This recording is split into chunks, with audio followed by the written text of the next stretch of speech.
Hey friends, it's Quenby, the Grateful Queen, here on YouTube. Welcome back. If you're new here, welcome. I'm Quenby and I'm a part-time reseller and I've been selling on eBay for almost 10 years. So today's video is all about eBay returns. One of the questions or concerns I get the most from newer sellers is, I don't want to sell on eBay because I'm nervous about the return policy. I don't want to deal with returns. So I want to offer you some information today all about returns on eBay so that you can decide how to handle them in your business in the best way possible. The first thing I want to say is you don't need to be afraid about eBay returns. Returns happen. You can choose to have a certain mindset or attitude about them that's really going to help you out so that you don't have to worry every time you get a return. In this video, I'm going to talk to you about the different return policies that you can choose to have on your store. One of the great things about eBay is that it's a large platform. It's been around for a long time. There are so many options for sellers, friends. You can choose the return policy that works the best for you.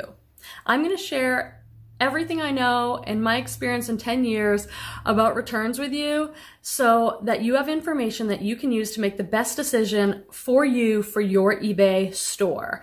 And that's the great thing about reselling is you're running your own business. So you get to decide for yourself. You might not want to do things exactly the way I am. I might not want to do things exactly the way you are, and that's okay. We have options and choices. eBay gives us tons of choices, and that's not something to be afraid of. It's something to be excited about. Like, you get to do it the way you want to do it in your business. Now, I'm primarily a clothing and fashion reseller, so I sell clothing, shoes, jewelry, scarves, all that kind of stuff. And the return policy for clothing sellers actually happens to be one of the highest, and it tends to be around 3%. Of course, it makes sense that for clothing sellers, you're going to get more returns because it's clothing. People don't know exactly how it's going to fit. They don't know if they're going to like the style once they get it. So let me tell you what my personal choices are, and then I'm going to explain to you what choices you have. My business policy is that I accept returns. I ask the buyer to pay shipping back to me unless I've made a mistake. If I send them a defected item, a sweater with a hole in it or something, I'm not going to charge them to send it back. That's on me. So they can open a return and they can say the item was not as described or the item is defected. I accept the return, I pay for them to send it back to me, and I apologize profusely if something like that happens. That's my choice based on trying out different things over the years. Let me talk to you about what your choices are.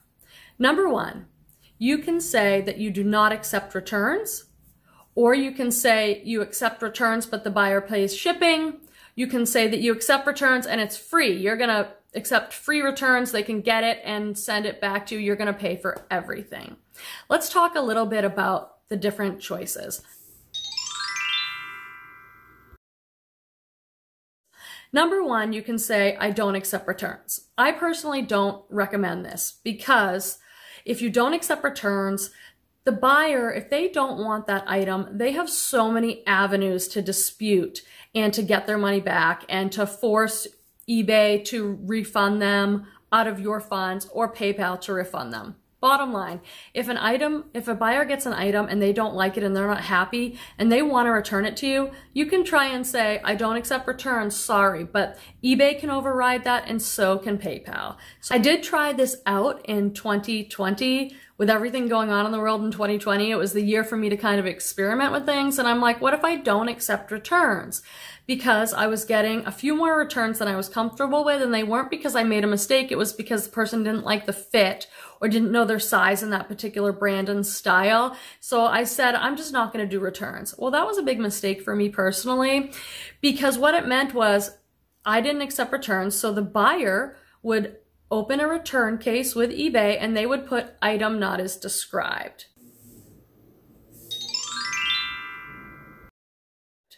Whenever they put item not as described, then eBay automatically will accept that return and I have to pay for the shipping.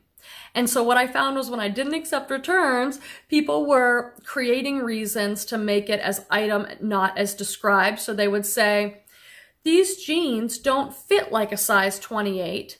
even though they were a size 28, for example, and they put that as item not as described.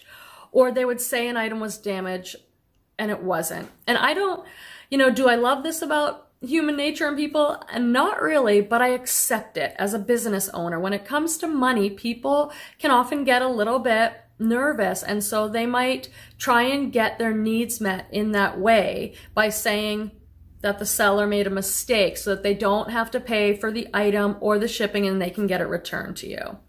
So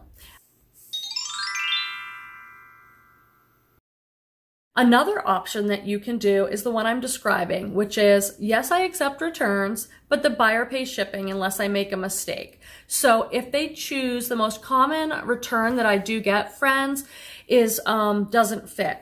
So people will say, I'd like to return this. I'm usually a size 28 in these jeans, but these ones are too tight for some reason. I'd like to return them. And I'm like, no problem.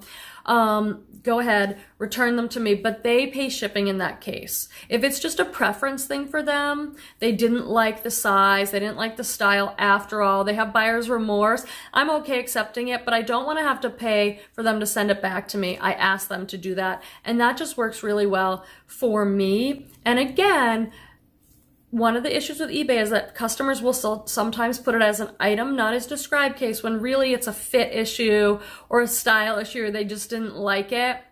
And let me talk to you now a little bit about mindset then.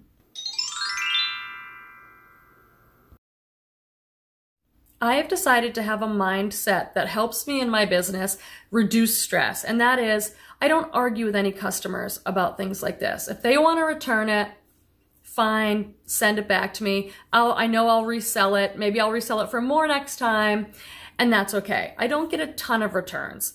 I don't know exactly what my number is, but I probably get like one return a month or something like that. So I've just learned to have a mindset of, I don't want stress and hassle. I don't want to argue with customers. If they're not happy with the product that I've sent, they're going to return it to me. Would I prefer that they were truthful all the time so that I didn't have to always pay the return shipping to myself? Of course, but the reality is it doesn't always go that way. So I've just decided I have kind of a no hassle return policy. If they want to return it, that's fine. Accept the return. Sometimes I eat a little bit of shipping cost, but it keeps me sane. It keeps me liking my business, feeling good about it, not arguing with people. Send it on back. That's what I suggest. Another option that I want to talk to you about is free returns. So in 2019, eBay came out with a new policy or idea that they are requesting that sellers like myself offer free returns. So the person doesn't have to give any reason. The item doesn't have to be defective. It doesn't have to be it doesn't fit or they don't like it. They can send it back to me for free. I have not opted into this policy personally, but I know it's a policy that a lot of other resellers support and like.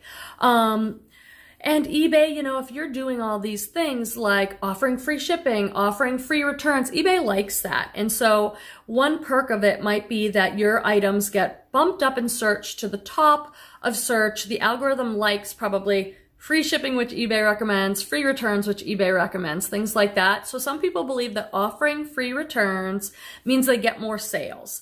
So that's a decision you get to make for yourself. Again, you get to take all this information. I'm just sharing my experience with you and conversations I've had with other resellers so that you can decide what is the best policy for you right now. And guess what? You can always change it. If a policy is not working for you, you can be like, you know what, I'm going to stop accepting returns, or I'm going to try free returns and see if I get more sales. So I want to show you one easy place to do your return policy. Here I am in an eBay listing. And if I scroll down past my description and my photos and everything to the bottom, you'll see here shipping policy and return policy. Mine automatically comes up on every listing. And here it is with my buyer paid returns accepted for 30 days. You can choose a duration, 30 or 90.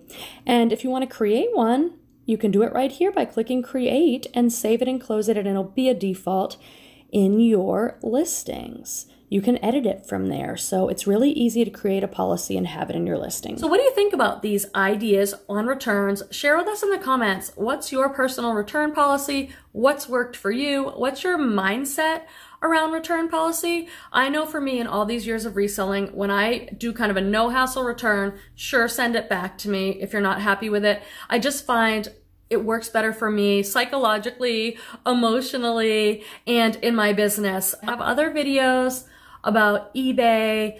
eBay shipping has been a really popular question, so I have an eBay shipping video.